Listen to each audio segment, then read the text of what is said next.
right, Jeff. You're back in Yeah. action. Anybody have anything? I got a couple of quotes I can read you that you might enjoy. Just this is Attar. Attar was one of the perfect masters, Persian Sufi perfect masters. When real love comes, reason disappears. Reason cannot live with the folly of love.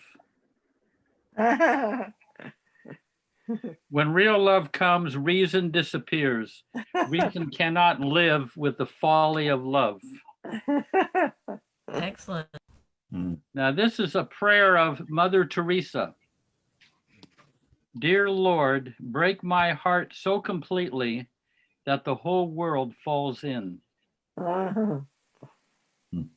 Dear Lord, break my heart so completely that the whole world falls in. Wow. This is Sadi. Sadi is one of the Sufi mystics. A falling stone does not disturb the ocean.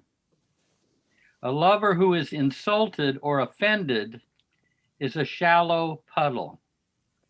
If you are slighted, then bear it with patience. Through forgiveness, your soul will become pure. Sooner or later, you'll be nothing but dust. Why not be dust today? Everyone catch that one? Yep. Okay, here's another. This is Rumi on In the Howling Storm of Love. What is the intellect but a mere gnat? Since intellect only incites pride and vanity, become a fool lost and astounded in love of him. Priya, did you follow that? In the howling storm of love, what is the intellect but a mere gnat? Since intellect only incites pride and vanity, become a fool lost and astounded in love of him. I got two more. This is Rumi. I am not only in love with his smile and radiant face, but also his wrath and disapproval. He has asked for my head. I do not care if I lose it. What makes me ecstatic is his asking. I'll read that again. I'm not only in love with his smile and radiant face, but also with his wrath and disapproval.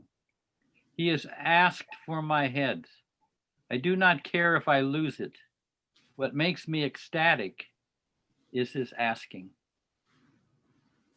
Good. And one who truly loves does not need this love reciprocated because one is already experiencing fulfillment. That's Darwin Shaw. One who truly loves does not need this love reciprocated because one is already experiencing fulfillment. Aha. So I got another Rumi here, very short. Yeah. He says, be patient where you sit in the dark. Dawn is coming. Ah. Be patient. Be patient when you sit in the dark. No, be patient where you sit in the dark. Dawn is coming. Good. I think we've had a minor dawn here the last couple of days. Hey, we got Alan Manukian here. Yeah. Alan is back. Ooh, Alan. Hey. Anybody have any? Oh, hey, good, Alan. Hey, Oh, here's his hair something is. that you, well, go ahead. Here's something that you also you might find interesting. A couple of night chats a while back, I mentioned how Erich from time to time would say, like, as he experienced Baba, Baba was like a statue. You know, if you go and try to hit a statue and hurt yourself, you can't blame the statue. You know, it's and so a good friend of mine, Wayne Meyer, sent me this, which I will. He sent me something Baba said about this very thing, and I'm going to read it. This is something Baba said in 1929 to the Mandali. I am always changeless. I am ever equable. For instance, look into a mirror. It will reflect you as you are. If you are serious, you will look serious in the mirror. If you are smiling, you will be smiling. If you contort your features, you will be seen with your face contorted. If you laugh, you will be seen laughing. The difference will be in you, not in the mirror. There is no change in the mirror. The change is in your facial expressions. The mirror is changeless, immovable, and always steady. I too am like a mirror. The change you observe is in you, not me. I am always so constant and still that it cannot be imagined. So that's. Wow. This is Yeah. Baba? Jeff, What's that? this is Baba? Yeah, that was Baba. Baba's quote? Yeah. Hey Jeff, I just flipped to. I just had this book open when you're in Dust I Sing, Yeah. and right when you were saying that, right when I flipped it open, it said, "Today I looked in the mirror and saw dead man's eyes. A mirror, when questioned, always faithfully replies." Amir always what? A mirror, when questioned, always faithfully replies. I love that. I've got a, yeah, on that same theme. Let me take a look.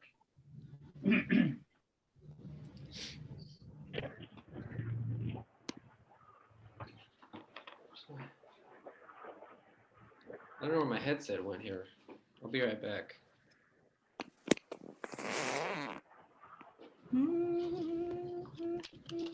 Oh, God.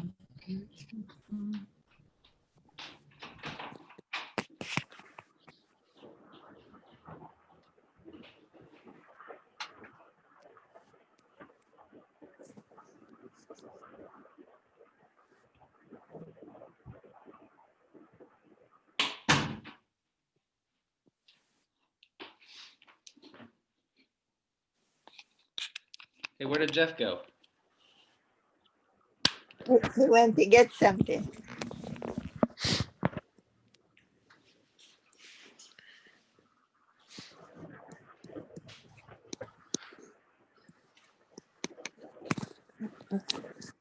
Alan, thank you for that thing about Erich talking about when questioned about the Armageddon. Oh yeah, no problem. It's a good little piece from Erich there.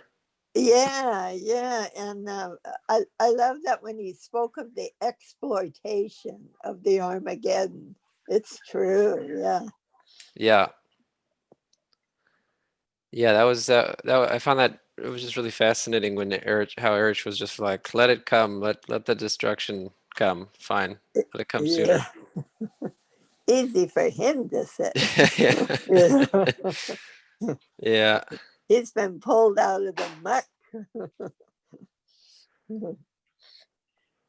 I was trying to find, does anybody have the book Love Poems from God?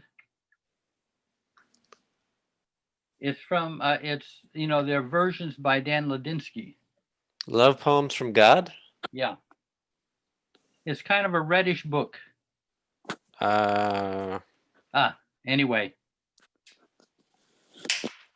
Look at these guys. They all head off into their, check their voluminous. Oh, he's got it right there.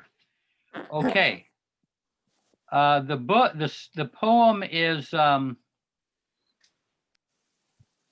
I think it's among the Rumi poems there. No, or a Hafiz poem, I think.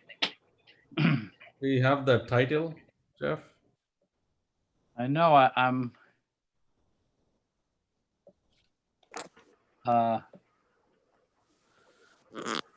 No, but it has the figure of a mirror. You said Hafiz. It's either Hafiz or Rumi in there.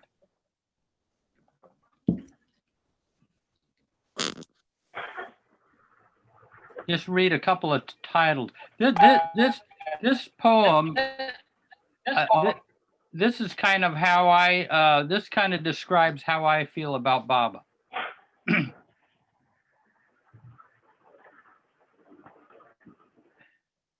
Any luck there, Mayor Prasad? Still looking. It's on the left side and goes over to the right side. Oh, I see. Okay, that will help. Because in Hafiz, I don't think there is many of those. Yeah, okay. Maybe it's this one you're talking about. What's the title? Title is Perfect Equanimity. Okay, this is it. Listen to this poem. This is very good. Perfect equanimity. We were talking about the mirror. And yeah, go ahead, read that. All right. Look how a mirror will reflect with perfect equanimity all actions before it.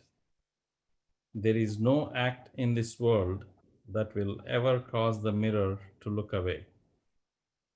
There is no act in this world that will ever make the mirror say no. The mirror, like perfect love, will just keep giving of itself to all before it. How did the mirror ever get like that?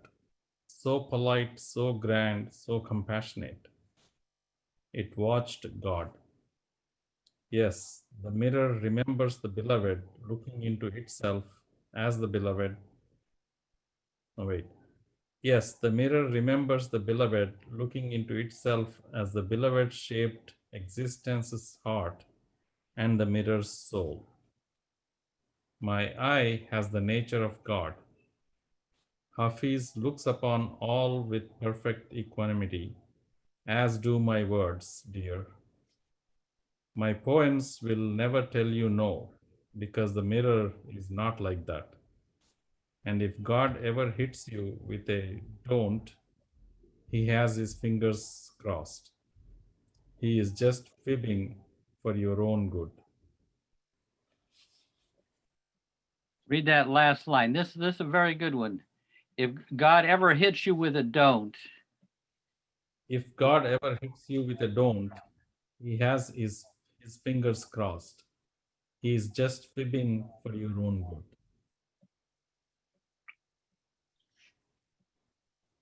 In other words, if Baba ever, I mean, this is my feeling, if Baba ever appears to disapprove, he's not disapproving of you.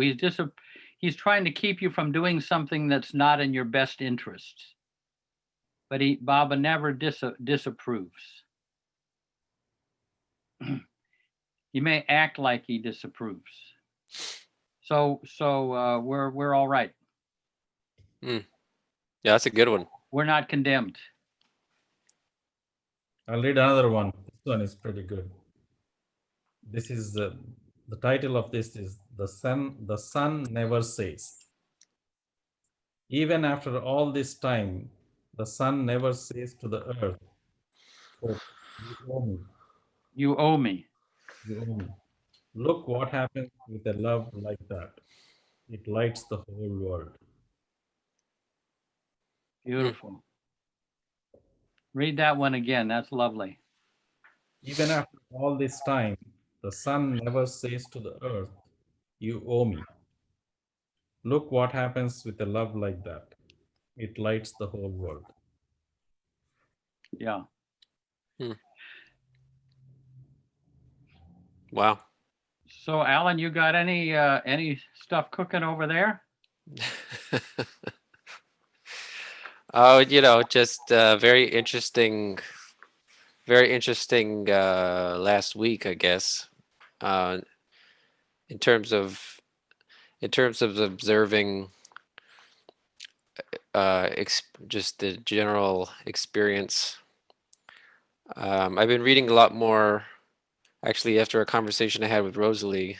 I've been reading a lot more of the Meher Baba journals, Noreena's transmissions, and uh, and for a few days there, a couple days there, I was feeling sort of a high frequency of anxiety or tension in my body that was sort of felt uh, felt like it was in the air, in the environment, and it got to the point where my lungs, and it was just for that night. It was just for that, and I know it happens to me when I'm very, very stressed. But particularly, there wasn't any particular reason for me to be so stressed, but I was just so stressed that could feel it in my body because my lungs tend to tighten up and I can't breathe, and it happens at night, and it's happened to me since I was a child, where my lungs will tighten up and I start wheezing, so to the point where I can't lay down and I have to sit up and sleep. And so it happened that night, and I just it wasn't particularly, nothing happened at home, and there was nothing particularly, I mean, work was work, but I mean, I just laid down. I was like, oh, this thing's happening again. And it felt like very peculiar, and I just couldn't sleep. So I had to sit up, and the only thing I could do was really to focus on this phrase that it came in that transmission, which was, um, lift the eye to me, give it to me. And that line just kept repeating all night. I was up for about 4 hours, and it was couldn't, and even though I couldn't breathe, I wasn't really, I wasn't begging Baba to stop this pain, the tightness and the itching and I wasn't, it wasn't a desperation. It was just all this is happening, and there was a spaciousness within the experience of immense suffering, but there was a touch to the point where I just didn't want anything but to give all of it to Baba, to the point where it wasn't about please take this away, or please make me, or it wasn't a struggle. It was immensely peaceful, actually. There was I would say joy, because it was a mixture of suffering with grace or something. It was just, it just feels that touch that ultimately I felt like, I mean, I woke up and it was like daylight, or I felt like I just closed my eyes for a second and I woke up and it was like day, and I was like, oh, I got to start work again. I gotta go to walk over to my computer, start work again. But it wasn't like, oh man, I didn't sleep, and Baba didn't help me, but you suck, damn it, like, you didn't help me again, and like, I can't believe, it wasn't this, thing that I was really struggling with, for those couple months, where I was just so terrified, of losing, um, all that I hold on to so dearly. And it's just what happens. It is also, your words came in. What if you made the wild action, just the wild choice or something, to really just give that all to him? And so I was like, okay. Yeah. And I just like, what if you really made that, leapt for that? And I just felt like that was a very beautiful moment with Baba this week, just to for Yeah. that grace of him to give that glimpse of like it's possible to be in life, and it hasn't really stopped. It hasn't. It's just whatever happened that night. It's like I have like a new. That's my agreement with him. I was like, this better not just be like some cool experience, you know. Like I don't want just like I'm not asking you for like cool experiences, Baba. I've had all kinds of great highs and lows, you know. I don't want any of that. I want you, you know. And it just that's just his grace. Yeah, and the beautiful thing is giving these things to him with no strings attached. Yeah. That's really a pure giving. You know, I'll tell you one thing that there was. I find it true myself. There was one woman that came from England who had met Baba, and she had trouble sleeping, but she found that if she remembered Baba, because she couldn't sleep, all the time that she remembered Baba was equivalent to sleep. So in other words, if she slept just 3 hours and then woke up with insomnia, but if she remembered Baba for the next 4 hours, that's equivalent to 7 hours sleep. Wow. I mean, she found that. I found that true too, because you are remembering, you know, when you go to sleep, you go to the reality, Baba. And when you remember Baba, you're going to the reality. You know, so it's the same as sleep. I don't know if that makes sense, but Absolutely, yeah. you know, Yeah. so that you can get a couple hours sleep and then remember Baba the rest of the night. You can you can go into your job, you know, and practice those computers. Looks like Ganesh got a haircut. Everybody take a look, you know. Hey, hey. Jai Baba, Everybody take a everybody. look. Jai Jai Baba Ganesh. He's shorn. Jai Baba. And nice to see you after a long time. Alan. Yeah. Yeah. Yeah, my hair just go in the opposite direction, unfortunately. So how's Priya doing?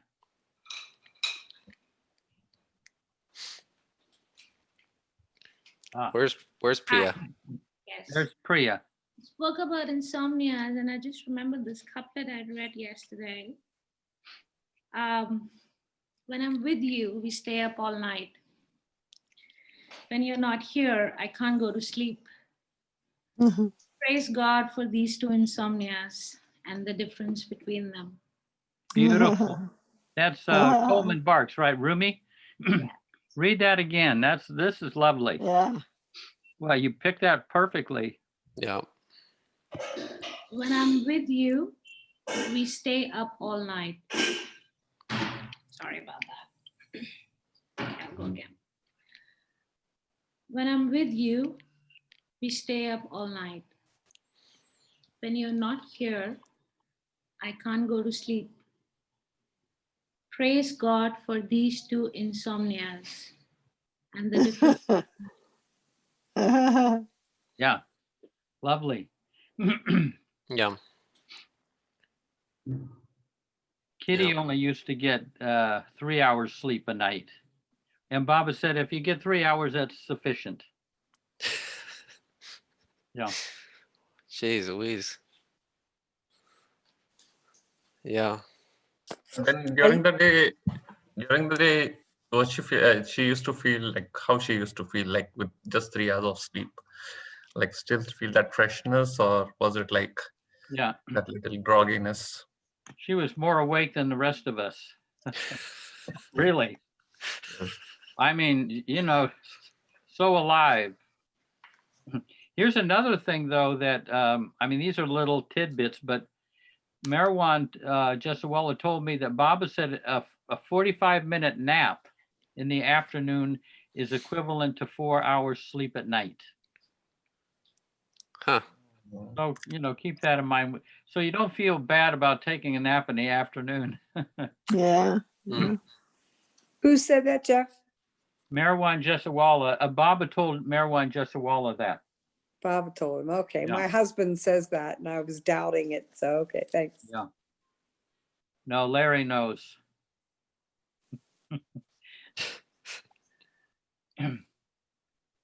Any, Something I want to share, yeah, and I want to know how to sort of process it. It's just one of the lines from one of Rumi's poem, and I'm just going to read the line so that you get the weight and the sense of it. It says, "When you stay away, I'm miserable. When you stay away, I'm miserable. What would I be if you wanted to be with me all the time?" And this line just made me so excited and nervous all at once. I'm like, what would I be if you wanted to be with me all the time? And I'm guessing that a part of me is sort of processing it here. And when I'm with him, it'll all be here. But if you could just help make peace. Thank you. yeah. Well, luckily, he's with us all the time already. It's just a matter of, he lets us become aware of that just about as much as we can take. I mean, yeah, how much we want to. There's a line from Prophet Muhammad. Between you and me, there are 49 veils. Between me and you, there are no veils. So any kind of the beautiful thing about and staying Baba's name is that it seems like Baba comes closer, but it's actually that saying Baba's name tuning into his presence dissolves some of those veils. So Baba seems like he's moved closer. Do you know what I mean? In other words, we have these veils, and by saying inwardly saying Baba's name or doing loving things or centering him, we're dissolving veils so that Baba seems that he's moved closer and closer to us. But it's actually we've moved more and more closer to him. Because he's already the closest to us. Yeah. I'm closer to you than your own breath, Baba said. Yeah. But it's fun to work with these things. It's. Jeff, I never thought about that because I always thought that, since I moved down here to Myrtle Beach, things happen, that I felt closer to Baba more and more. So now you're saying that what you said says that he's getting closer to me, not I'm closer, it's not me that going closer to him and he that comes closer to me. Is the opposite. Because I always thought I was moving towards him. Since I moved down here, I don't know, for some reason things happen. And I reach out for him more than I used to. So and I feel closer. Yeah. But you're saying that he's the one who's coming to me, closer to me? No, we're the ones that are moving gradually closer and closer to him. Oh, okay. Because I thought you said the opposite. Yeah, no. All right. So now, okay, I'm okay. You can continue what you're doing. Yes, exactly. It's working. Yeah. Oh, good. We got Hafiz. I hope we got Hafiz here. You don't have Hafiz. You have a sleepy Thursday.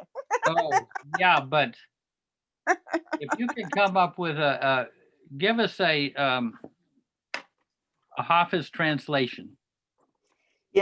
I was telling someone, I said, Jeff only loves me because of Hafiz. He doesn't love me for me. Oh, Hilda, I do love you. You are the bait, Farstead. You are the bait for Hilda. He wants happy. So you are the bait. Oh my God. I don't know. We're in mixed company. I don't know who's in the room. Oh, that's right. You can't see. We've got some of the usual crowd. Oh, wonderful. That's great. Well, let me get situated here. You guys carry on. Okay. Yeah. Anybody have any Ganesh? Anything? Nothing right now coming to my mind as such. It's like just blank, and that's a good state I feel to be in. We Well, I got. have a question Yeah. for Priya. When you were bringing up that statement about the I don't know what exact adjective you said. What did you say? You said like nervousness. What is your experience of Baba in your life, or like where do you find Baba with yourself in your daily life, and why does that make you nervous if he was to? What if he really did show up at your door tomorrow? You woke up and you had to go on the road with him, because it will. I don't think I'm nervous about him showing up. I see him. Mhm. In some way, I feel his presence in everything around. And I have a very strong and close association with nature and beauty. And, I spend a lot of time watching the sunrise and the sunset. So it's like you hear so much about the Mandalay, yesterday's conversation about Pandu, part of me just wonders, like, what was it like? And while you hear their experiences, there's a part of me is like, I don't think we still have been able to really record what they were feeling as people. And I get it. I remember Jeff saying once that God did not really open, because otherwise they just wouldn't remain, useful. They turn. But like, I think in that sentence, what would I be if you wanted to be with me all the time? I think I was paying a lot of focus on what would I be? Who would I be? And I guess, like Jeff says, he's already close. He's the closest. So it's already there. And if he did show up in any form, then, he'd know where to take us from there. Well, what you're saying is reminding me of like the question, like when Baba says like, what is the I? And when I was saying lift the I Yeah. to me, lift the I. Then who am I? And what does that mean? Lift the I to me, give it to me. Oh, well then who's left? Wait, where are we going? What happens next? Yeah. Alan, I like this. This line really gets me from Baba to Narina. It says, he is the very life that we breathe. I like that better than that he's closer than our own breath. I like it better. I mean, it's like so internal. It's like, yeah. Wow. Priya, you're saying that this is semi-related, but Darwin Shaw's son came down to the center. Baba called him down. He was 16 years old, and he wanted his name was Lowell, to stay overnight as a watchman. Just 16 years old, so he came all the way down to Myrtle Beach from upstate New York. So it's quite a ways, and so he's a little bit nervous. He's never met Baba before, and he's kind of, he grew up, knowing Baba and everything, but it's never met him before. And he's like actually kind of a little anxious. So he's in the caretaker's cabin. There used to be a little sink in the corner. So he's over there shaving, kind of getting ready to go over and see Baba. and you know, a little bit wondering what it's going to be like, and he feels this tap on his shoulder, and he turns around, and it's Baba, and he falls into Baba's arms. You know, so all of his anxiety, Baba kind of allayed in one moment. But very, you know, the Lord of creation is right there, tapping him on the shoulder. How beautiful could that be? Is And he one still day, around with us? no, he passed on. Yeah. Oh. But one day, you know, Baba's going to be right in your room there, sitting in the corner, and you're going to be trying to get some tea or some refreshments ready for him. I mean, it's only a matter of time, you know. And it's so yeah, he's so human that he's the best person to be around. He's not. I've said this before. When Lynn Ott went to see Baba in 1966, and he was a kind of an inspired intellect. He read God Speaks, and he read all these books and everything, and now he's coming to see Baba. And as he was getting to you've been to Marizad, the approach road, as he's driving down the approach road, suddenly he's like panics. Oh my God, I'm going to be meeting God in about 10 minutes. And he's like fearful. And in fact, he told me he just wanted to fling open one of the doors, and he's blind too. Fling open the door and run off into the fields. You know, this was like too much. But he managed to control his panic. He stayed in the car, and then he came there and, you know, to Marizad, and he went into Mandali Hall, and he looked over, and, you know, Baba was just this little man sitting in a chair. I mean, he had enough sight, you know, and the first thing that Baba said with Erich interpreting is, "I am more human than you are." Hmm. And that put him completely at ease. But he thought, like Dorothy going to see the Wizard of Oz, it was going to be like this scary, you know, God himself. But he was so relieved, Hmm. you know. And Baba said, "I am more human than you are." Yeah. Thank you for sharing that. Yeah. This was Linot. Lynn Ott, This yeah. was Lin. No, I Ott. never knew this story about him. Yeah. Wow, that was his first time meeting Baba. Yeah. Wow. So 19 he met Baba other times also.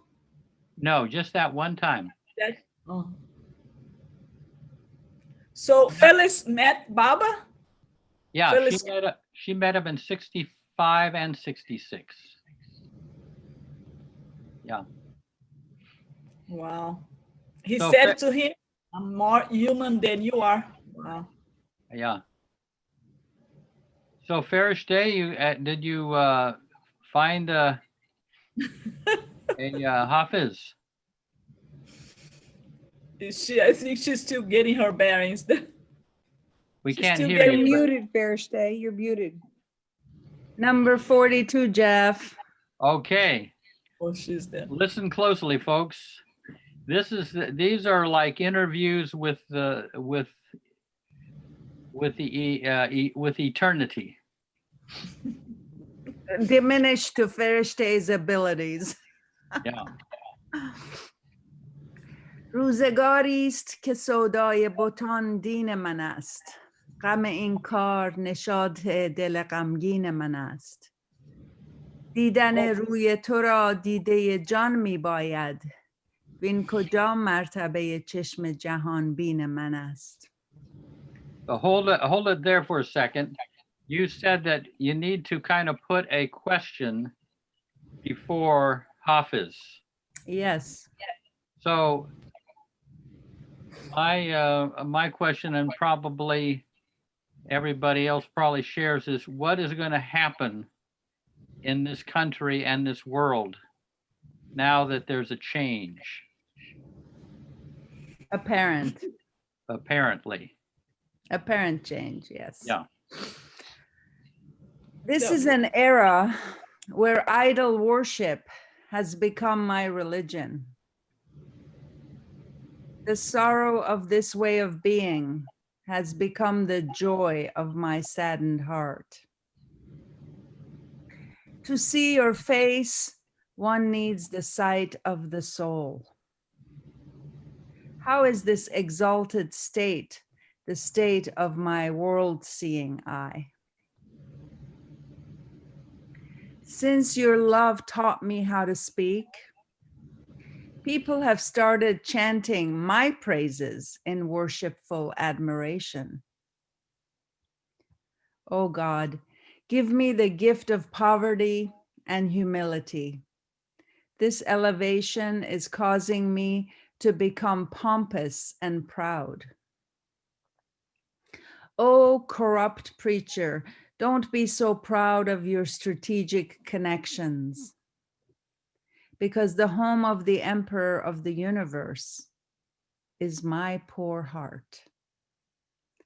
Oh God, whose eyes are fixed on the altar of divine destiny, whose eyes are fixed on the altar of divine destiny. Even the thorny bushes on that path are my rose and jonquil. Be my friend and beloved, since the lure of the world and the attractions of the times are from the beauty of your moon face and the flood of my tears. Hafez, do not read stories of the greatness of King Parviz anymore, for his lips are sipping the nectar of my Khosrow and Shirin. The tragic love story of Shirin and Farhad, or Khosrow and Shirin, is written by the 13th century Persian poet Nizami, who also wrote the epic Layli and Majnun. And here Hafiz is implying that even the great King Khosrow Parviz is tasting the nectar of Hafiz's love poetry, and his kingdom is nil compared to that. Hey, could you read that once again? Which part? The whole thing. I got to imbibe it. It is an era where idol worship has become my religion. The sorrow of this way of being has become the joy of my saddened heart. To see your face, one needs the sight of the soul. How is this exalted state the state of my world-seeing eye? Since your love taught me how to speak, people have started chanting my praises in worshipful admiration. Oh God, give me the gift of poverty and humility. This elevation is causing me to become pompous and proud. Oh corrupt preacher, don't be so proud of your strategic connections. Become the home of the emperor of the universe. Because the home of the emperor of the universe is my heart. O God, whose eyes are fixed on the altar of divine destiny. Even the thorny bushes on that path are my rose and jonquil. Be my friend and beloved, since the lure of the world and the attraction of the times are from the beauty of your moon face and the flood of my tears. Hafez, do not read stories of the greatness of King Parviz anymore, for his lips are sipping the nectar of my Khosrow and Shirin. Yeah, beautiful. Don't look at the light of the moon. Turn to where its source of light is coming from, the sun. Yeah. Ganesh is calling his lawyer. How so?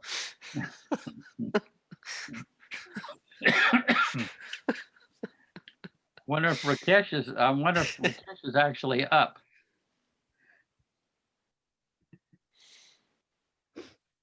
Yeah, that was very beautiful Yeah. first day. That was it was like he was writing in that moment, and like everything's falling, like all the world is going through its motions, and he's just like, again, he was just, I think he said that word, something about joy.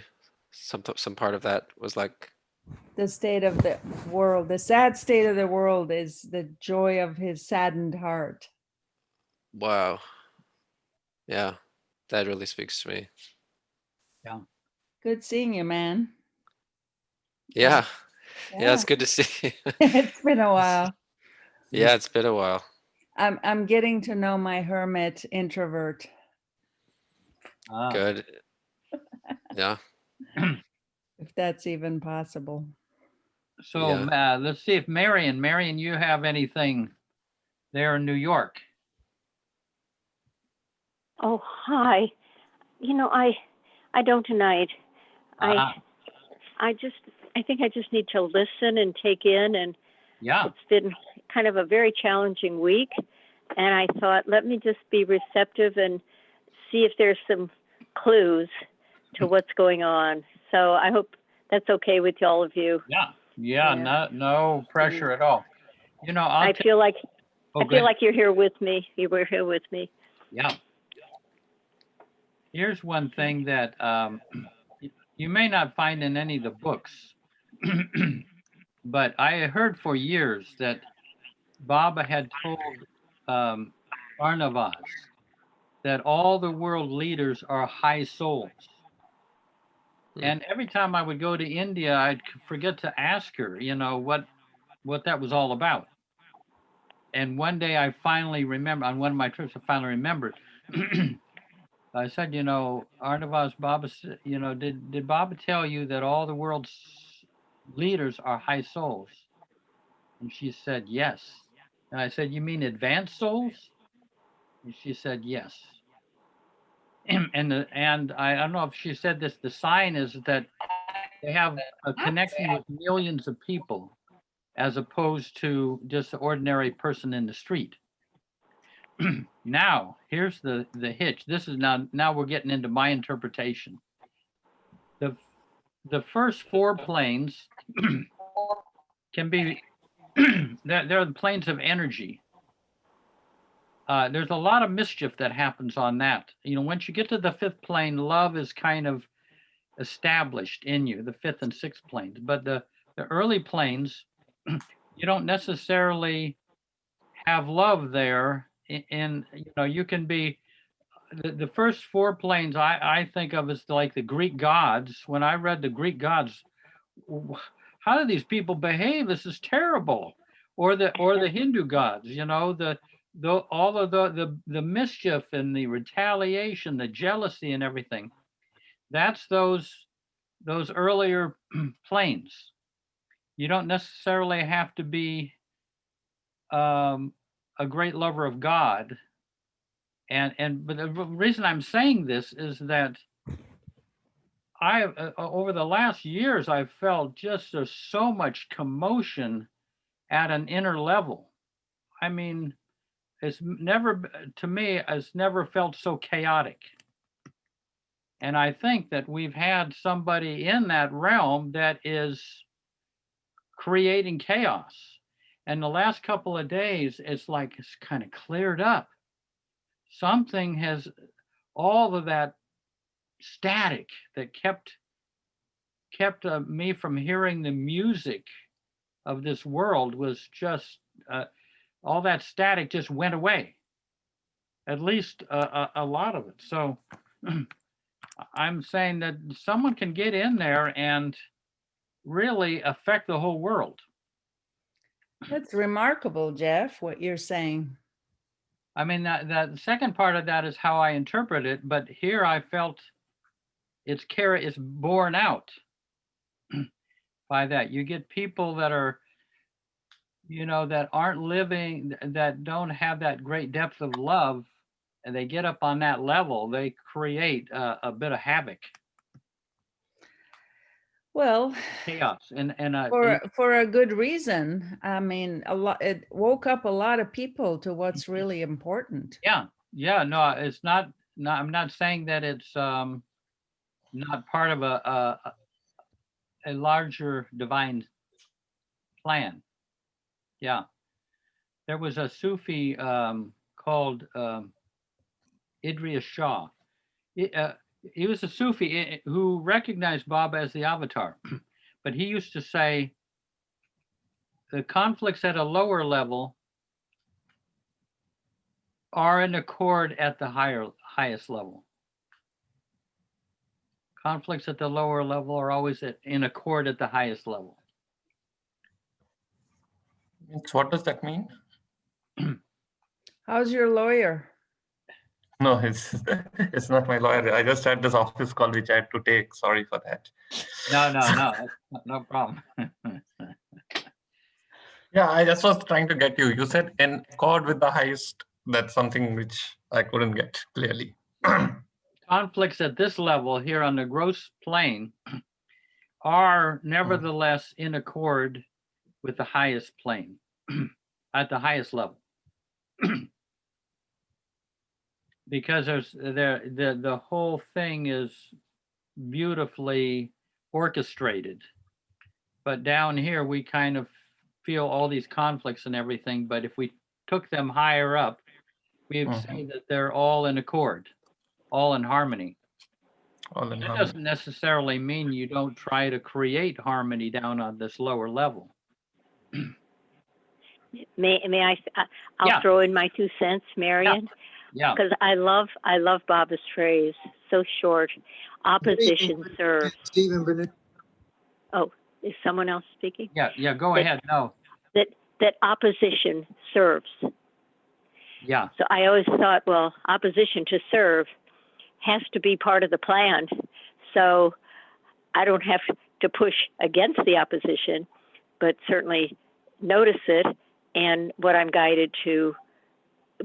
I'm guided to take that are not in any way contrary to the plan, how to go with it rather than opposing opposition.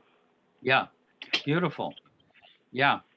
I mean, Baba said his work is benefited by opposition. So, yeah. And he's hopefully running things. No, I'm just joking. Hey, that when you're talking about at the lowest level, all I really am. I mean, the first thing that came to me is like from work, one particular person that I have to kind of call sometimes, and he's like in the ethers there. But when I call this person, even when I email him, like there is this I just can't even explain to you, like makes my skin crawl. Like I hate you with all of my might. I wish that I have to stop myself from wishing negative thoughts towards this person, because I've never had a conversation with someone where I've been trying to, all of my methods of trying to be kind, trying to push the situation in a different way. But he just, it's like he knows every single way, particularly for me, every single way that you could make me feel rageful. You could make me feel humiliated. But like just the particular tone of voice, intonation, every little way. It's like every little like, no, I'm talking now. Stop talking. Stop talking. Alan, stop talking. So what I have to say to you is, you're wrong. You don't know how to do your job right. And and just the real twist of the mind where I am like, go on this whole dance with him, right? And I at a certain point, I don't know if that's like not going against the opposition or whatever. In my mind, in that moment, I'm just like, I hate you. Like there's no, I don't even have the concept. I don't even have the concept of like, I wish you well, or Baba, I understand, Baba. I go, yes, of course, that's this person. Yeah, of course, you must be suffering. You must be suffering. Well, no, it's like, you go to hell. Like it's like a real thing, and I can't, it's really like a thorn. But when you're saying, when you were just talking, when you guys are talking about this, it's almost like a game of chess. And it's like, oh man, it's so perfectly Baba that it's so exactly what would get me that like it's like I just have to like almost love the guy. It's almost like you hate somebody so much that it goes to the other side of it. I hate you so much that oh my God, I actually love you. I actually love you. That's how much it's come full circle now. I love you. It's like that's what I felt in this when you were talking. It was like, Yeah. so imagine somebody like when I'm watching, somebody on the screen who's saying things and not thinking about they're saying, and they're making me more and more angry. It's so perfect. It's just like a symphony. I know exactly what sounds and what looks beautiful to me. It's instinct. I know when I hear an orchestrated thing, it's like, oh, I just like my soul feels that. And it's the same thing when it's like ugliness. You know what I mean? You instantly know that that's, oh, like you know what that is. It's like instinctive. So when you're talking about the fuzz and all that, and it's just starting to, there's a shift in it, and I could relate to when you're talking about it. I don't know. It's just, Yeah, no, very good. I, It's yeah, and these people are incredibly what can I say? They're tailor made. tailor-made. I mean, Baba Ramdas used to say, you want to see how well you've been doing spiritually? Go home for the weekend. See a parent. It's like a bad robocall. Yeah. Yeah. It's perfect though. It's so perfect because Yeah. I have that's where my work lies. I can't really say like, oh, of course I love everybody, or of course, it's like, no, man, I'm really trying, but it's so hard. Yeah. You have to tell him lift the eye. Yeah. Yeah. But there's a spaciousness in the hatred to even then. Even the most intense feelings, you can still have a space between that I, that with a capital I, and that hatred and that, chaos. It's like Yeah. it can be in the midst of that. Yeah. It doesn't have to be consumed. But I'm fully consumed, Jeff? Like I'm fully in it. I fully feel the feelings and the experience, but it's not really it's like it's not really the thing. It's not everything. It's not everything. Yeah. Yeah. And nothing less than everything will do. Ellen, are you looking for another job? No. I'm actually doing pretty fine at my job. It's just I always bring up these particular instances because they're teaching, they help me grow. Yeah. Yeah. I had a How do you feel woman that anyway? Go ahead, Ruth. Yeah. I was just saying, I had a woman that I worked with, and she was really brilliant, and I was envious.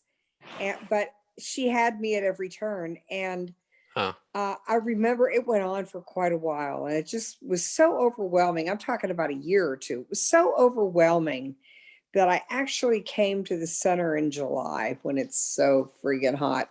I came for Silence Day, and I happened to spot a woman that I was her connection to Baba. Hadn't seen her for a long time. So the next day after Silence Day, I said, do you have time? And she said, yes. So we sat on the porch at the refectory, and I just poured out my heart and soul about this woman and how angry and pissed off and all my stuff. And when I got all done, she looked at me and she said, did you ever think that she might have been your daughter in a previous life? You were her mother and you never left her alone. And boom, everything shifted. I mean, it just turned it all upside down. Well, next I went back to work, and when I saw this woman, then I imagined what this woman had put out there. Oh my gosh, maybe I was your mother and I never left you alone. Very good. I can go along with this now. Yeah, and it kind of helped to mitigate that. Because it made me, it flipped it.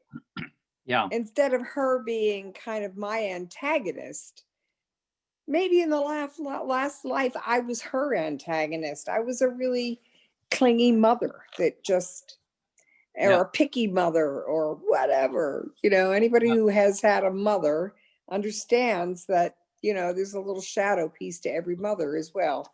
Well, this was the big shadow piece of just picking and picking, and I never left her alone. So it just flipped the whole thing, which really helped. Oh, good. We got Diane. Yeah. Oh, you're going to sleep. Okay. Wonderful to see you always. Yeah. Yeah, what's that thing that you're talking about, Jeff, though? About because then in an instant also when you were talking about that, Ruth, the thing came up for me. I must have done, it could have been that I must have done something just like that. I know exactly the way that that person is doing that thing because I have done it exactly that way to that extent.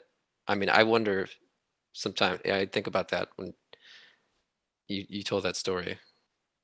What was it that happened to you that you said you realized that? I forgot. You're talking to Ruth? No, you Jeff. When you said you had a moment, something that you realized something. Yeah. I don't know if you know what I mean. Yeah. This is without going into it too much, but I would say about a 40 or 30-year problem with somebody who was just treated me so badly. And, can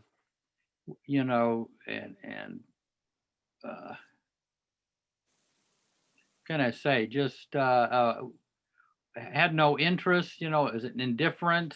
If I tried to work something out, they just didn't bother. Anything I said would just go in one ear and out the other.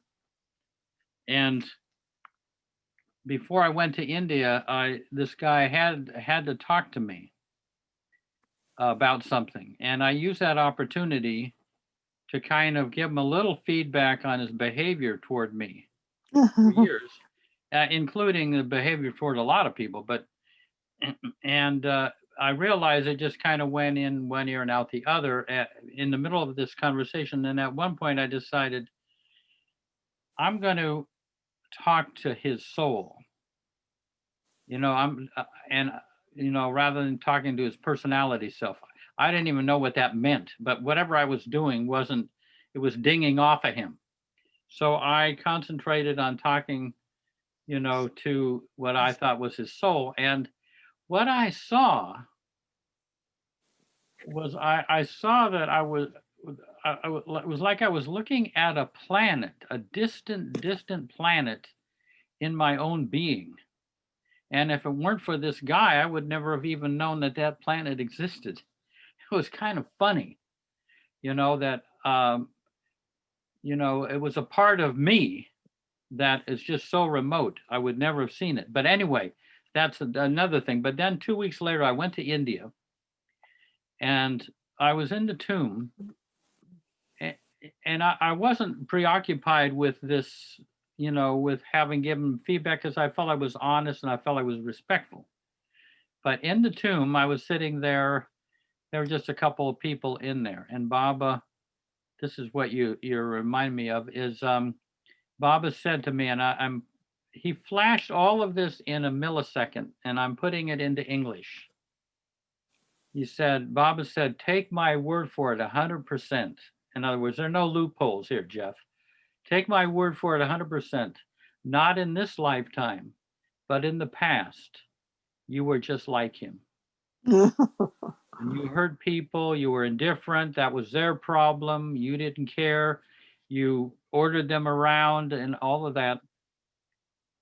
And then Baba said, and this person has been in your life all these years to bring you to this moment when you will ask me for forgiveness for the way you had been back then.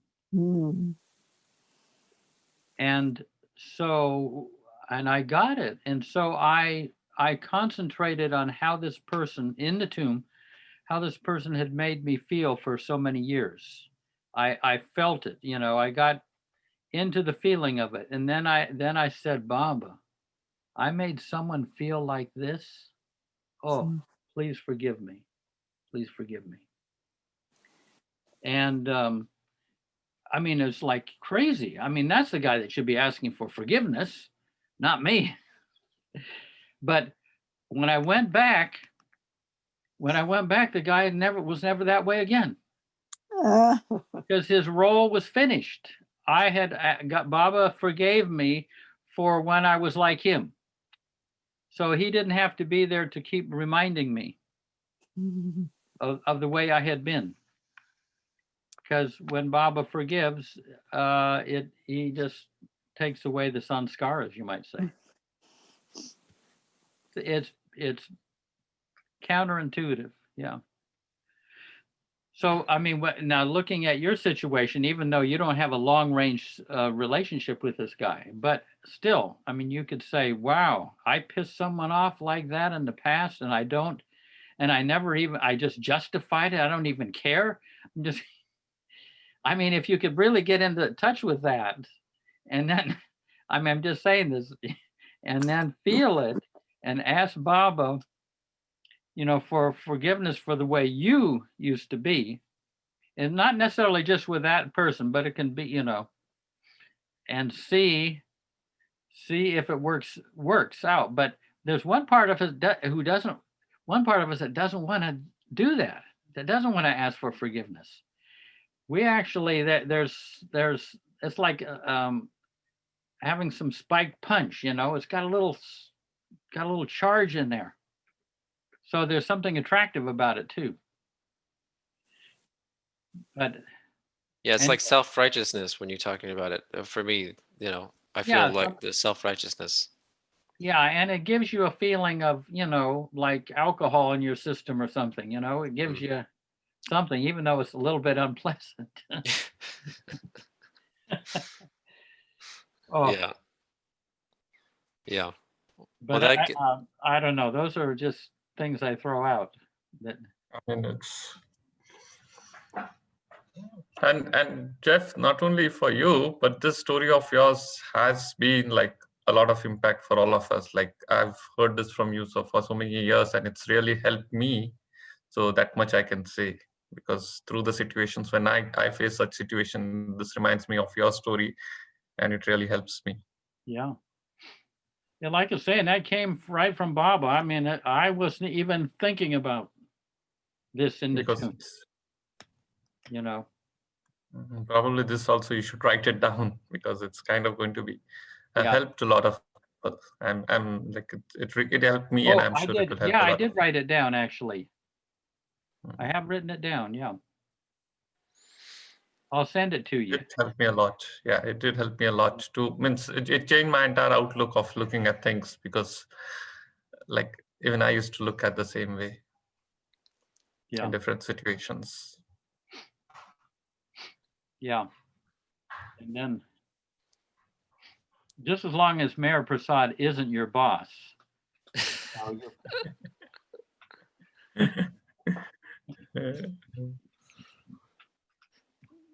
Yeah, well, it's a peculiar thing, because how do you know then who's doing what where? You know, because if you've got somebody walking around and you don't know who they are, you know, like you really don't know who's doing what anytime, and who's passing by, you know, your abode. It's like it could be a great one in disguise.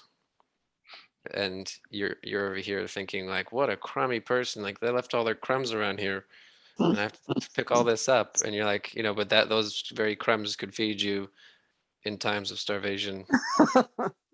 Yeah. Yeah. No, we're really when that situation happened, my conclusion was, wow, the universe is much more compassionate than I realized. We are really helping each other by the roles we play. Not that, you know, not that you justify not that you try to avoid some of this stuff, but we are all linked and we're helping each other to grow in love, even if it doesn't seem like it down here on the ground. Yeah. Mayor Prasad, you got anything over there? No, not really. I mean, Nothing. Yeah. Everything just going I perfect. think the one thing that I've been doing lately in the last couple of months is before starting every day my work, I read Baba's one quote which talks about effacement. His quote that says, "The way of my work is the way of effacement. It is the way of strength, not of weakness. And through it, you become mature in my love." Yeah. So I feel that I'm doing Baba's work and he's doing it through me. And, that message, when I read it every day before starting work, it's really, it helps through various situations that we go through. Yeah. Yeah, Darwin used to say, don't think of yourself as a base of operations. Think of yourself as a conduit or a vehicle. And that's a beautiful paradigm. I mean, a paradigm shift. But most people on the earth, they regard themselves as a base of operations. I'm in charge of Fearington Village. No. You say Fearington Village? That's where Ruth lives. Sir, is that why you were waving, Ruth? Yeah, I'm the mayor of Farrington Village. That's her base of operation. It's true. It's a wonderful Jeff, place. Jeff, I need to catch up with my work, so I'll have to drop off. So thanks, everybody. So I'll see you all back on Tuesday night. Good to see you, Ganesh. Yeah. Good luck. Thank you. I'll send that thing to you. Yes, please. Yeah. Thank you. Yeah. Jai Baba, everybody. Yeah. Jai Baba. Jai Baba. Jeff, I got something for you. Yeah. Sometimes when I ask questions, I flip through the 40 messages or fragments from a spiritual diary. And when you ask that question about like what is the outlook, like what are we doing or what's next or something, I just sort of had that and I flipped open to page 102. And if you like, I can read some. Yeah. Can you hear me well, or is my mic too loud or too quiet? You're good. Narena's fragments from a spiritual diary. And it goes like this. My wrath of love will destroy the illusion of good and evil. All the travail concerning this illusion will seem superfluous when I create the experience of the state of pure being. I do not argue. I act in spontaneity. I've been giving you full freedom to play with my world. You have so many races and sanctuaries of worship. All this you consider as having value from your relative viewpoint. You have been craving for the fulfillment of the dream to have power. Your imagination has been allowed free scope to do and undo things. You have been gratifying your selfish desires. Gain and greed have actuated your life scheme. I, as the truth individual, at last openly offer you the realization that I am the maker of your life, the masterpiece of self-delusion. Having known me, you will fear no more. Having recognized me, you will doubt no more. You will understand. I shall place before your higher self the solution of life. It will be synthesis of the antithesis of diverse experiences oscillating from low to high, from wrong to right, and from bad to good. It will be the unified state of unself-conscious goodness, love, and beingness in peace.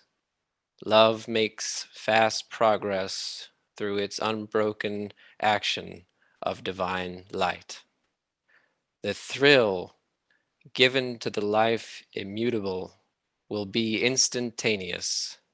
It will come at its appointed time. You will be glad to accept this offer. Wow. I know we've got lovely things ahead of us, for sure. Words are very precious to Rosalie, I know.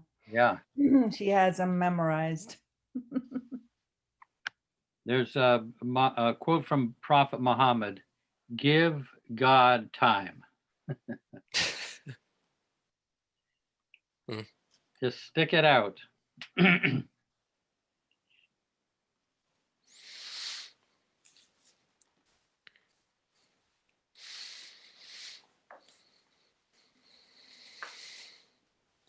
This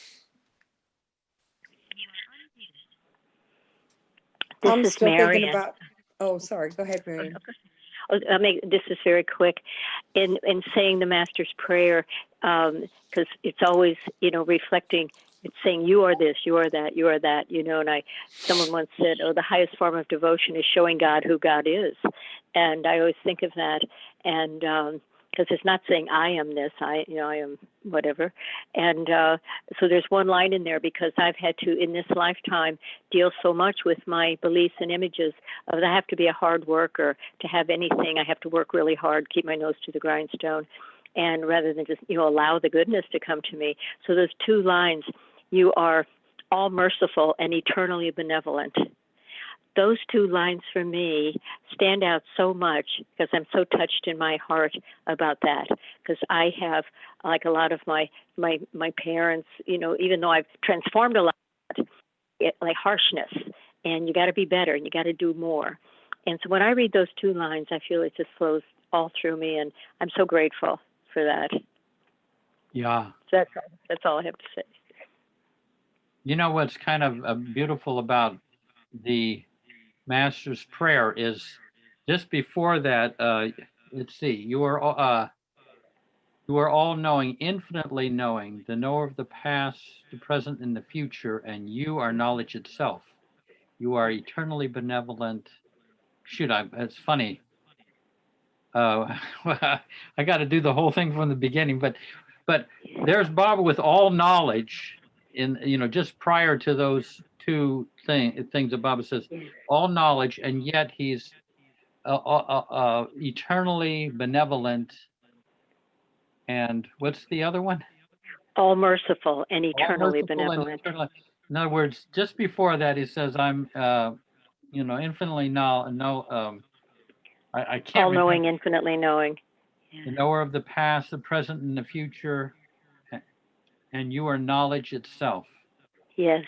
You are all merciful and eternally benevolent. So, with full knowledge, he tells us he's eternally all merciful and eternally benevolent. Yes.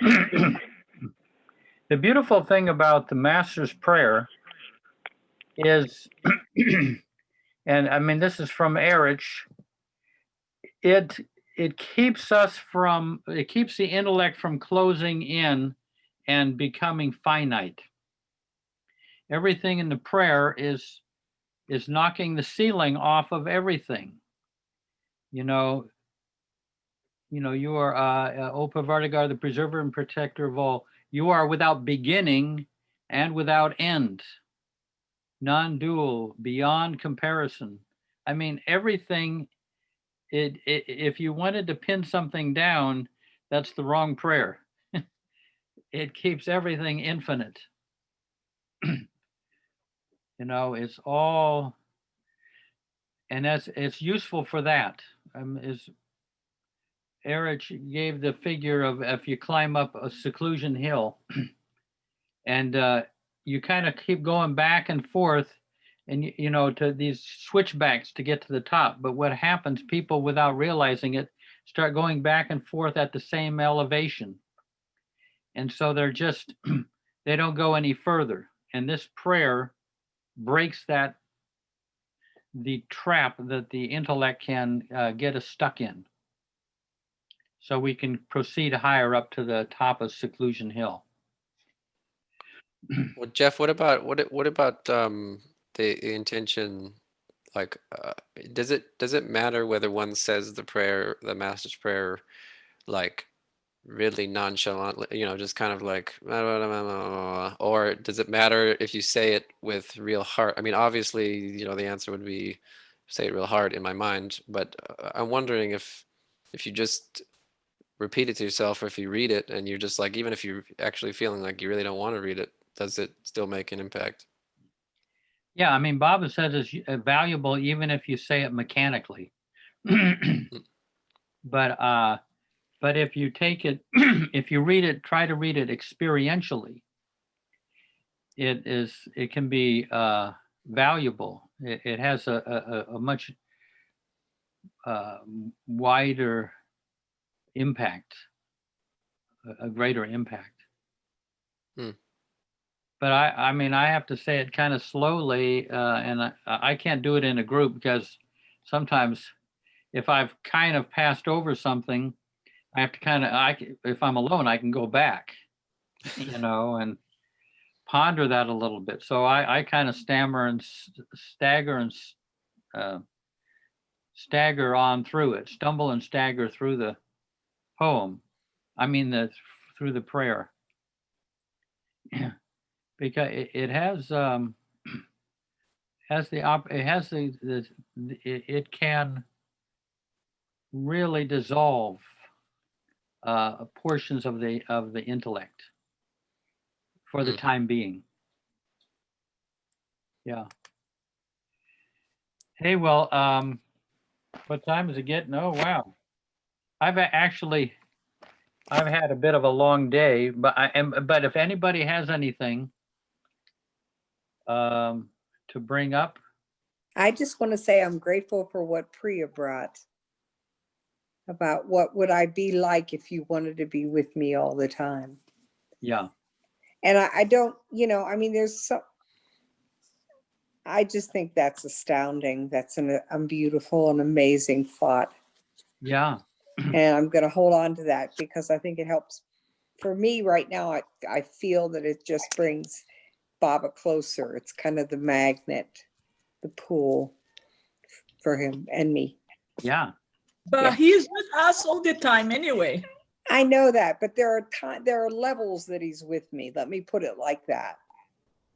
For me, I know you all feel him 100%, but well, for I me, don't it's levels. I don't you know know if I feel, but you know that's truth. You know, whatever we feel or not, you know, whatever we know or not know, he's with us all the time. Yeah. Yeah. So, but that, you know, when you go deep and you ask this question, you know, what are we gonna be if you are with me all the time? Then because you're gonna feel this guy, Baba, you know, 100% all the time, and that's how it's gonna be. You know, how I gonna feel if I feel you, if you're with me all the time? You know, that's the question. I mean, that's the question that she brought up. Yeah, it was. Yeah, it was. If you wanted to be with me all the time. You want?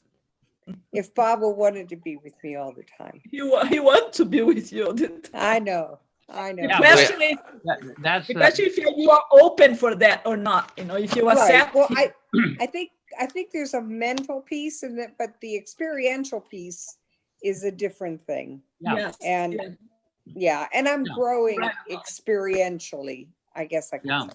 Okay. I mean, you know, Eric used to say, well, he might feel a little uncomfortable if he goes into the bathroom with you, you know. I mean, it's like there's certain parts of your life that you kind of naturally regard as Not private. be alone. We wanna be alone. We wanna be totally alone. Yeah. Well, I can help. I can help because I have a big picture of Baba right next to my bedroom, my bed, in the bedroom. So when I when I go to sleep, there he is. When I get up, there he is. I go to the bathroom, there he is. I had to escape. He's there all the time. And I keep thinking about changing his picture. I'm gonna put it in the living room. I'm gonna take this picture out of here, but I never do it. Yeah. Well, there's Mani there's a nice quote I have, but I'm gonna I won't get it all right, but she said, this is Mani, Baba's sister. Baba's with us always. He's always with us. There's no doubt about that. But it becomes complete when we are with him. Right. Yes. Baba's with us, Baba's always with us. There's no doubt about that. But it becomes complete when we are with with him, which is that's the challenge. Yeah. Yes. Right. Well, Jeff, speaking of bathrooms and Baba, Yeah. my Jeff. Persian, I would say spiritual guide who took me from Tehran and basically took me to get my visa in Tehran and bid me farewell at the from Tehran to Mehrabad. Yeah. Actually, I should say from Mehrabad to Mehrabad because Tehran airport was called Mehrabad back then during the Shah. So his parting words for me were, Fereshte, from today onwards, you, whatever you do, are going to think Baba is doing it. If you're brushing your teeth, you will say and think Baba is brushing his teeth. If you're going to the bathroom, it's Baba going to the bathroom. So that solves the problem pretty much. Yeah. You don't have to worry about taking him to the bathroom. It's him going to the bathroom. Yeah. He's already there. Yeah. And now you're the one that he's self-conscious about. Right. Yes, that's the provisional ego that he talks about. Yeah. Well, yeah, but the way this guy said it, it wasn't intellectual at all. I mean, it really went deep. Yeah, beautiful. Yes, I'm not talking about intellectuals. Yeah. Yeah. It's embodying it. Yes. Exactly. I think it's one thing to read it. It's another to hear it from someone who lives it. Yeah, beautiful. He gave you the nice send off. Yeah. And it was Jeff, way before my time. Yeah. I was just going to India for the first time. Yeah. So Mayor John had something here. Yeah. Yeah, you said about this thing about the speed of the doing the prayer. Baba told Erodes to be very meticulous, right from the full stop and grammar, punctuation marks, and everything at the early stage. And also Baba said, while doing the prayer, you should always keep the book, because always keep the book and read. And also Baba said, I'll just read that portion. He gestured, you are mad. You have no idea what's happening here. To you seems ridiculous. For me, it is no joke. In this state of my health, to participate in this prayer, I have given it to humanity, to prosperity, to say it. And whenever anyone recites it after I pass away, because of my participation now, it will help the one who repeats the prayer. And further, why I want the prayer said, it was nothing to do with your speed or how you read it or out or anything of this sort. all that matter is my having participated in prayer. So every time anybody repeats the prayer, I am there with him, and my presence is there. And Mani says, there's one more. He just said, Baba, why don't you use that I remember? Prayer is just to remember him wholeheartedly with deep love for him. And if you happens to ask him anything after praying, you can do so with love for him and faith in him. But do not expect any answer from him to you asking. Just leave it to him, the sweet will and the compassion. And that is what beloved Baba told us about the prayers. Yeah. Beautiful. Yeah. These people are just able to get these quotes just like this. Pick them out of the ether. We call Google. Yeah, Jeff. and what he's referring to there, you may not, some of you may not know, but when Baba was so infirm at the end, Baba had Erich saying the prayer faster and faster. You know, I mean, he was just like, oh, I mean, because Baba couldn't stand very long. It was just insane. And at one point, Erich said, he said he got this flash, this image of a train going by, people trying to get on a train, I guess, and a train is just racing by, you know. And he burst out laughing, and that's when Baba got on his case for laughing. But he said, I mean, is this the way you offer a prayer to God, you know, at a breakneck speed? But it's only because Baba could only stand for a short time, so Erich had to say it faster and faster. So I have a little treat, Jeff. Yeah. Well, that's not really a treat, but I guess I'm still working on it. I'm going to send it to you. Yeah. But I was doing a direct word for word, moment to moment what do you call it? Yeah. Transcription. Yeah.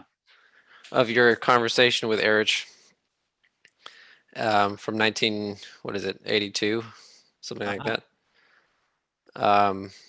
If you like, I can read it. Yeah. It's really interesting. This is in Mandalay Hall back in 1982. I don't even remember, but this is Erich. This is a conversation that took place among everybody there in Mandalay Hall. So let's see here. It's not the whole thing. I'm still working on it, but this is as far as I've gotten. So this is you. Erich, would it be then like the ego looks at that game and thinks, I'm gonna become great. The end result of this game is I'm gonna become great.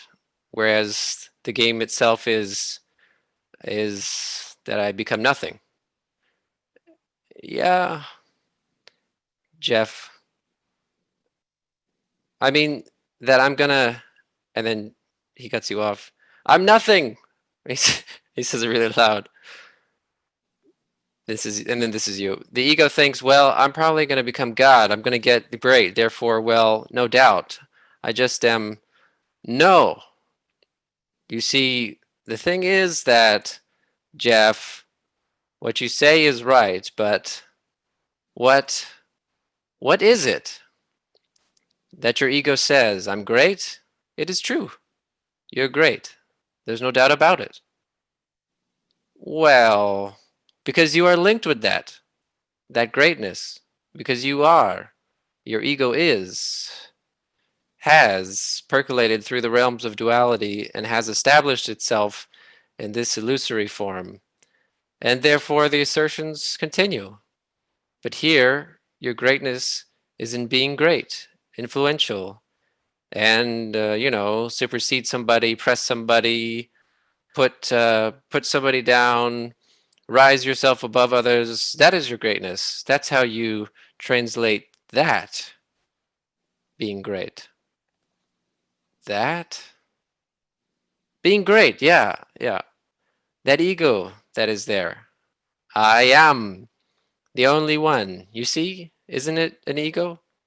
It's the supreme ego. You see, the I amness of him who is totally independent and all by himself. You see, there it gets translated. These are the results, effects of these things you see. Your assertions, you're wanting to be great. You want to supersede others, and that sort of, you can't tolerate anybody other than yourself. Why?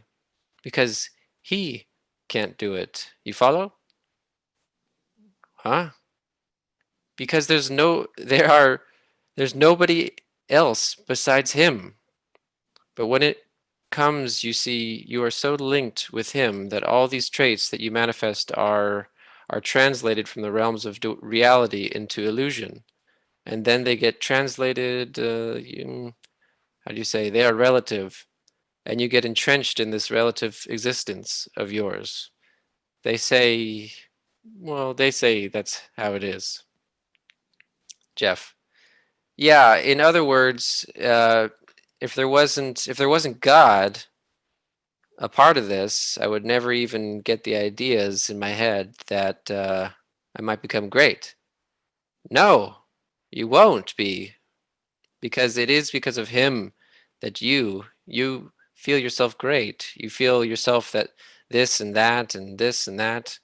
And when you feel great because you are in the realm of duality, you feel small, you feel dejected.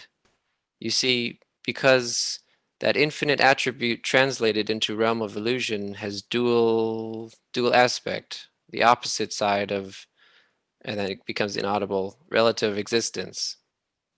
And then over here it says Jeff Wolverton coughs.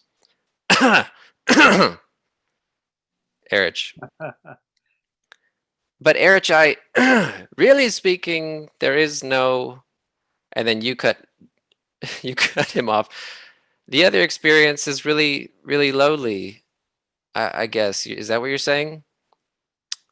It's because of illusion. Otherwise, there is no such thing as small.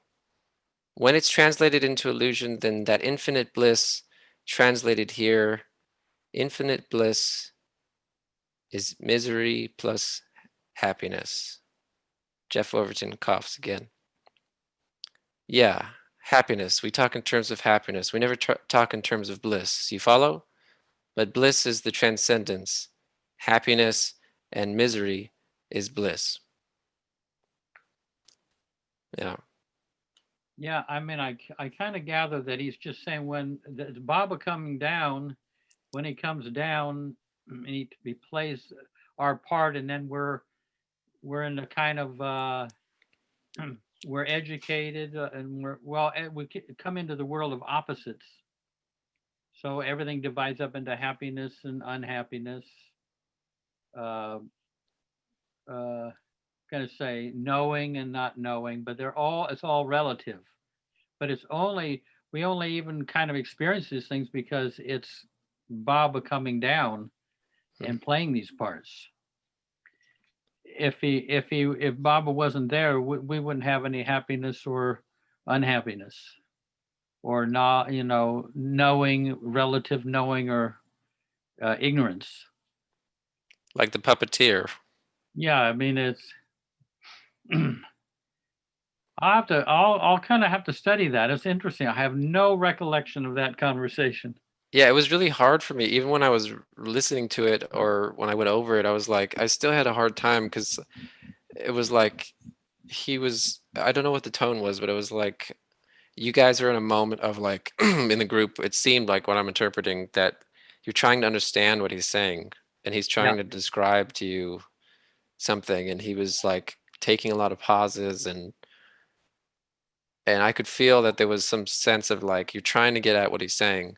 And I think eventually when I get to it, there'll be a point where he kind of hits what he's trying to say at another point where when I'm listening, I'm like, oh, okay, like in my mind, I understand intellectually what he's trying to say at the beginning, but right now I'm just kind of like reading through it, like, what are you saying, Erich? Like, and you kind of were in that. It sounded like you were in that state because you're like, but what does that mean? What do you?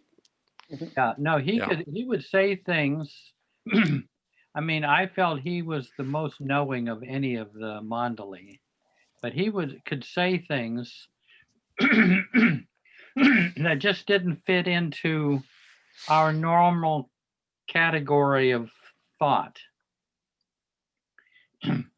They were truths that we didn't have any intellectual or logical background to comprehend. They were kind of new. So yeah, he was. I mean, would he have to translate? Are you saying he would say something and you guys would all be like, wait, what? And you would have, Yeah. you would have to keep trying to say the same thing over until it kind of hit. Yeah, I just kind of keep at it and try to, because we're coming at it with the normal way of thinking, and he's conveying something that that, well, like say, becoming nobody. I mean, like that we don't have we don't have any a concept of that, really. Right. I mean, how you could be Okay. nobody and filled with Baba at the same time. I mean, these are intangibles, and he would be trying to kind of convey some of this stuff. I mean, especially to a Western mind, if you'd say, Yeah. I mean, maybe even in those days, I mean, if it was like 71 and somebody's saying like, become nobody, and you spend your whole life as an American, like trying to be somebody, and trying to get Yeah. somewhere, and do something for your life and get out there and work, and somebody's telling you you have to be nobody. Yeah. I mean, the concept of being nobody, it just Yeah. would seem pretty challenging. Yeah. No, it's, hey, well, anyway, yeah, when you get that would, if you got time, don't overtax your mind trying to translate that. That would be very interesting to read. Yeah, yeah. I'm including all the pauses and little uhs and ahs and Yeah. coughs and strange little moments. Yeah. I've got something, but I've got something that I could send you. It's about a remark that Erich made to me about when he said, Jeff, the accumulation of virtue is not the goal. Mm. But it's the whole context of it. I'll send it to you. I wrote it up. Great, yeah. Send me anything you like. And I've Yes, got send it to me too, Jeff. okay. Thanks. And I've probably got your email address, do I? Me or Ruth? I've got yours. I'll send you mine in the chat. I sent you a chat anyway. Jeff, send to me also. Okay. Send to the whole gang. Do you have email for everybody? Let's see. You have my email address. Ruth, have you got your email? I'm just putting it in the chat. Okay. Thanks. I too. And it is a long one or not so big? What was that? Oh, what I wrote, it might be about 4 pages or something like that. Okay, then email is. All right. I just sent it, Jeff. Okay. Yeah, there's a question there too, if you would answer it.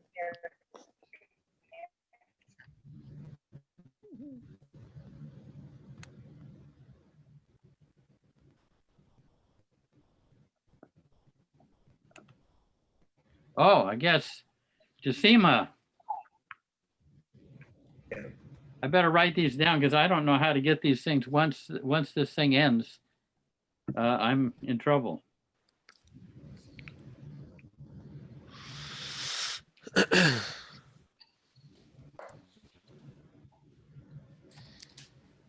You know, I was thinking send you that my maybe one day in the future, or at some point before I leave this earth, that I'd like to be part of a group or make a group that or a time where people can come, maybe just check in about where they're at with Baba, or just like, wait, where are you in your daily living, or I don't know. It's just sort of like a check-in in an open, free open group. Yeah. And I had that We- thought, and then somebody told me that Don Stevens used to do something like that. But I don't know much information if anybody else does. Yeah. Yeah, we did that in Chapel Hill for years. Yeah. What is that? Every other Sunday, we would get together as a group and check in. Oh, nice. Yeah, it was Yeah. great. It was Well, great. I mean, this can be that. I mean, this can be any. Yeah. This is we can style this any way we want. Yeah, that'd be great. Check in. Because yeah, it's. I mean, how each of us kind of approaches these things and the obstacles and the breakthroughs we get are really well worth sharing.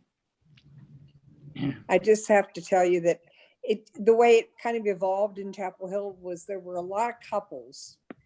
So it would be a riot. Larry and I would be driving to the group, and then Larry would like spill his guts about what was going on and get it out in the open because he wanted to work it out before we got to the group so that he wouldn't have to do it in front of everybody. Or I would do the same thing, you know, there'd be something in the back of my mind and I'd bring it up real quick before the day before so it wouldn't have to go. And yeah, anyway, it was a very insightful group and Yeah. wonderful people. Yeah. Was it something that anybody had to lead, or anybody had to just, it was just kind of a group, just No. sit down, go around? Right. We just sit down and say, well, who wants to check in? Yeah. And then somebody would, you know, start talking. And then when they got all done, they'd say, well, I guess I'm checked. And then everybody say, okay. And then we'd just move on to whoever was ready to, you know, just to be honest about what your life with Baba had been like for the last 2 weeks. Or, you know, maybe it was a month or two and it's just coming to a head. Yeah. And then sharing. Mhm. Yeah. Oh, hi, this is Marion.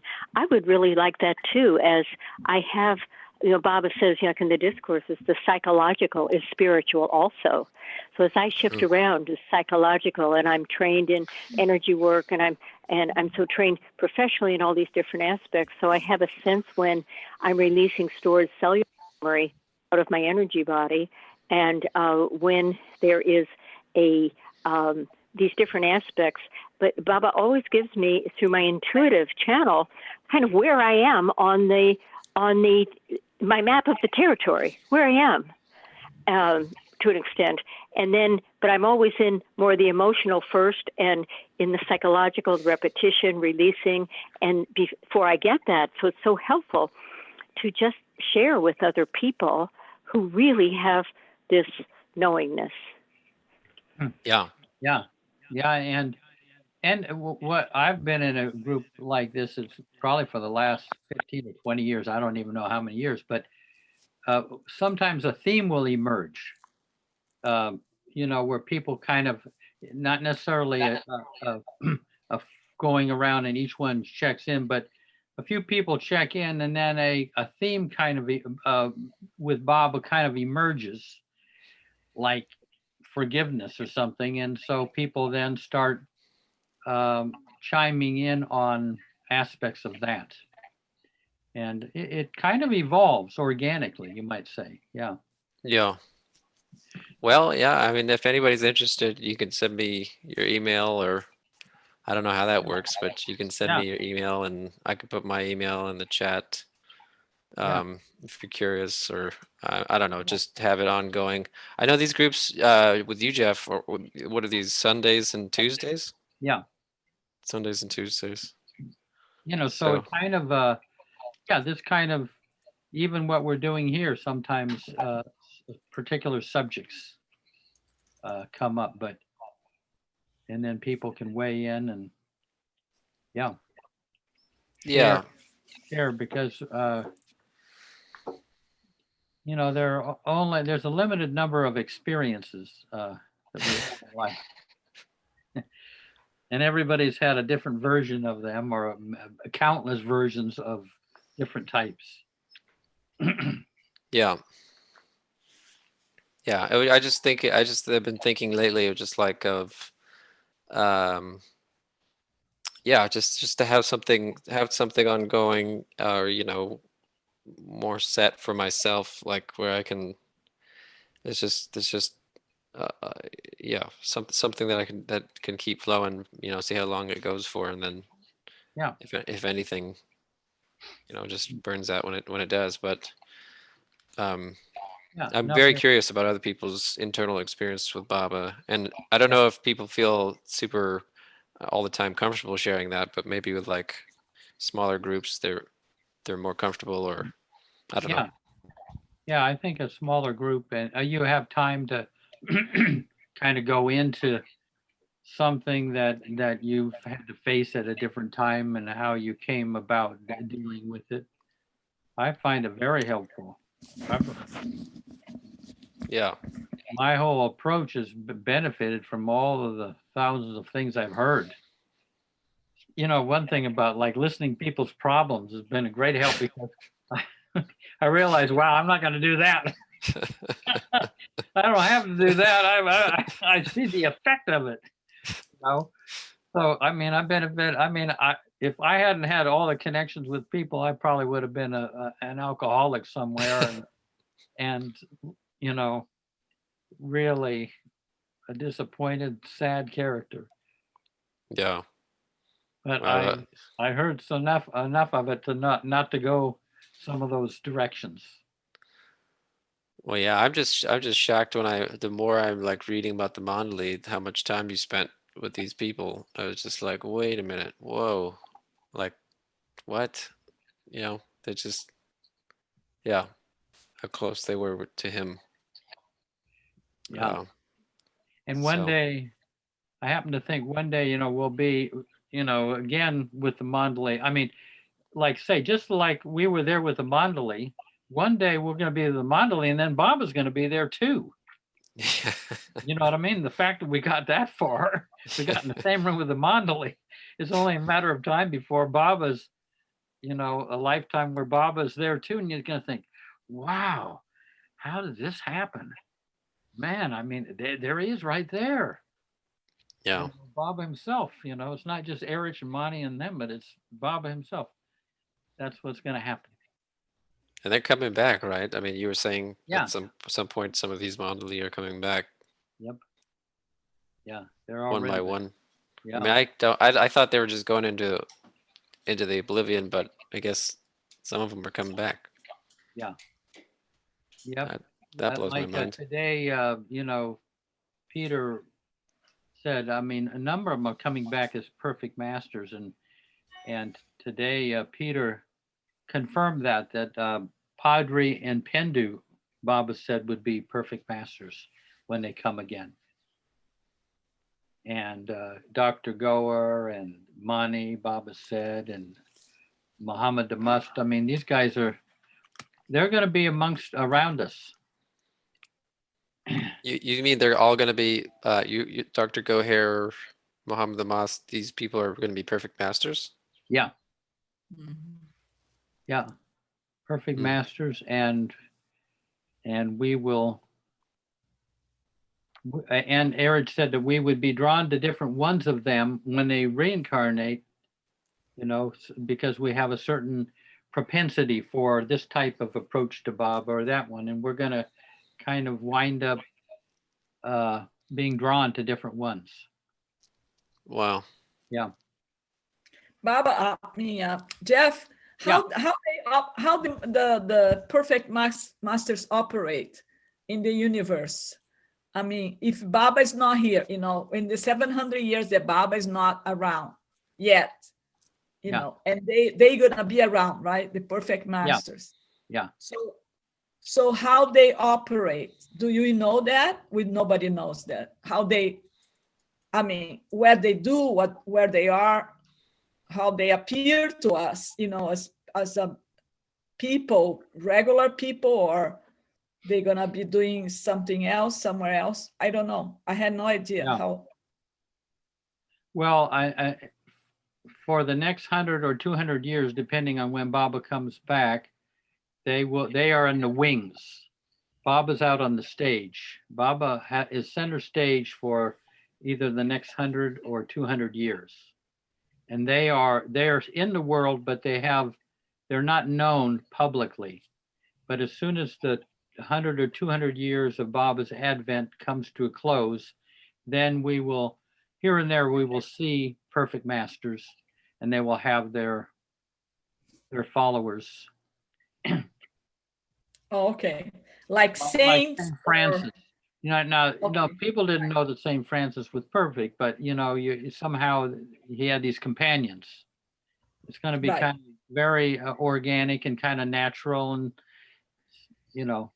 Mhm. Right, saints or spiritual leaders. Do you think Dalai Lama was a perfect master? He's a perfect master.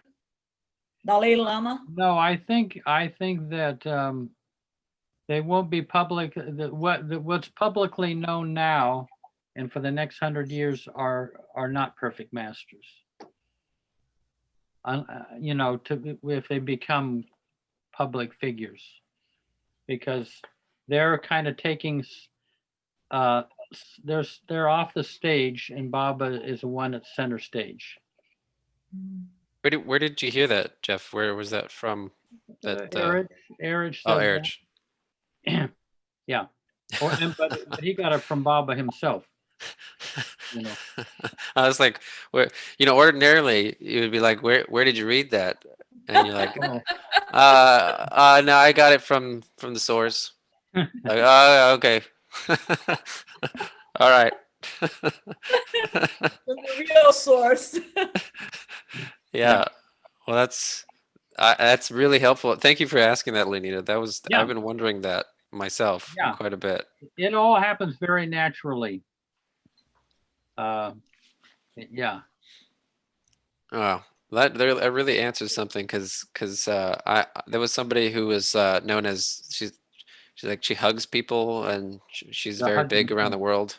Yeah. And it was before I came to Baba, but I was around somewhere, and I was like, I didn't know what was going on. I saw these people saying like, you got to see her. She's amazing. And she'll give you this hug, and it'll wrap you in her arms, and you just feel all this bliss. And I was like, oh, okay, well, maybe I should check this out. So I went over there, and everybody's feeding you. And I'm like, hey, this is a nice place to be. And my hair was a lot longer. And I was just kind of like roaming at the time of my life. And I was just like, oh, maybe this is cool. And I went with my cousin, and they said, she's the mother. She is the mother. And I said, oh, the mother, huh? That's the mother of who? And then I was standing in line, and my turn was coming, and she was just like every person. I was just watching this embrace, and the tears, and the love, and I was witnessing that. And the second I get up to her, she just wouldn't look at me. She was just kind of sort of like was looking away. And I went up, and I was like, almost kind of awkwardly, like, should I hug her? I thought this is the whole thing. And the guys that were around her, they kind of grabbed me by the shoulders, and they're like, you get on your knees, on the knees. And I was like, okay, all right. And then I was like kind of like, will you hug me? And she was like looking away almost, and she kind of just very like with one arm, she reached out with just one arm, kind of not looking at me, and barely touched my shoulder, and pulled me in, and whispered in my ear, go back home, go back home, go back home, and then pushed me off of her. And then the other two guys grabbed me, and they threw me to the side, and they threw like candy and chocolate at my back with rose petals. And I was like, Jesus, like, I was like, and I was like, what? And my cousin though, he said it was like just a very deeply embracing moment for him. And it was like, and I was just, I never really thought about it, but it was like, oh, like, no, sometimes they know. I mean, I think she's genuine. I don't know. I mean, not a perfect master, but no, yeah, they know if somebody's earmarked for a different master. It's like parachute. No, really, I've had Baba people have gone to see some of these figures like that, and they say, "What are you doing here?" And they tell them to take off. Yeah, they kind of know. Yeah, I just thought that was real funny when I look back on it. Written on your forehead long before you even know of Baba. Jeff. Yeah. Did you ever hear of this well, they say that she's an avatar, but I don't know. You know, in India, she passed away not too long ago. Her name is Ananda Mai Ma. I've heard of her. Yeah. She was this beauty. I have a picture of her. Yeah. She was so beautiful. And this woman in North Carolina that I see sometimes, she's a healer, you know. And I go there for sessions of healing in the Blue Ridge Mountains. She has a small spiritual center all the way on the top of the mountain. Yeah. And she follows this she called mothers, you know, there's 3 of them. And one of them, this Ananda Mai Ma, she said it to me, my healer said that when she does the session with me, this woman, Ananda Mai Ma, she comes down to her, you know, she receives her spirit. And she said that she is my healer. She comes and she helped her to do the session with me in my, they do some kind of organize your chakras, you know, like, you know, align, and there's an alignment, you know, between my body and my soul, you know. So, and I never heard of these mothers before, you know, and she said that they are avatars in India. They all Indians, those 3 mothers that she follows. Yeah. You know, but I don't know, you know, I thought Baba was the avatar, but now she said that these women are the avatars. Do you know anything about that? Well, no, I mean, I've seen and read about some of these different spiritual figures. Yeah. And the term avatar is just, there's a kind of just more of a general meaning of it. Anybody, you know, someone who becomes divine. So it doesn't necessarily mean the avatar. Okay. It's used a bit loosely. Yeah. Jeff, what I feel is the concept of avatar and Sadguru is understood by Baba lovers who have read the Baba's literature. But nowadays in India, they loosely use, everyone calls himself as Jagat Guru, Sadguru, or Avatar. So far as Anandmaya is concerned, she might have some spiritual this thing, but she cannot boast herself as Avatar. According to my understanding is, whatever Baba did, Baba has prepared everything meticulously and prepared the blueprint for till he comes as the next Avatar. So as per his game and his plans only, everything moves. That is my strong feeling. And Baba, who is going to come as a perfect master and all, everything is prepared by Baba for next till he comes as the next Avatar. So even somebody says, I'm the Avatar, I'm the next Avatar of the Sadguru Shirdi Sai Baba. So sometimes I feel that when Sadguru is, when he reaches the 7th plane and becomes a Sadguru, perfect master, there is no question of again reincarnation. They say that reincarnation Sai Baba loosely knitted in India, taking, they are encashing it. They are running some commercial centers. I know one person who used to call him as a Bhagwan. And he used to run, he got theaters, he got hotels, he got everything. He's called Kalki Bhagwan. He used to call, one person calls a Kalki Bhagwan, one calls Balasai Baba and all that. They run all commercial works also. Oh, sure. No, there's all sorts of kind of bogus things that go on. And luckily we don't really have to bother about that. We've got Baba. Hey. That's the reason I always tell to all Baba lovers to read is last warning. Last warning. Baba has categorized everything. Baba has given us everything, but we are unable to follow that. That's what I got a strong feeling. Baba has given meticulously everything. It is. That's the reason I asked Aloba to bring the tree. Mistake lies in us. Master never mistake doesn't lie with master. Mistake lies with us in understanding master's attitude. Yeah. Yeah, no, I think we're We are covered, right, yeah, we're Jeff? gonna, yeah, he's We covered. got covered. He's paying for our debts. We don't need to see anybody else. Our student loans have been forgiven. Hey, so I'm going to it's kind of toward that time. Yeah, let's go. So anyway, see you guys. Jai Simha and Tuesday. Sham. Avatar Meher Baba Ki Yeah, Jai. Jai. Jai. Avatar Meher Baba. Meher Baba ki Jai. Yes, yes. Avatar Meher Baba ki Baba jai. Ki Jai. Yeah. Ki Jai.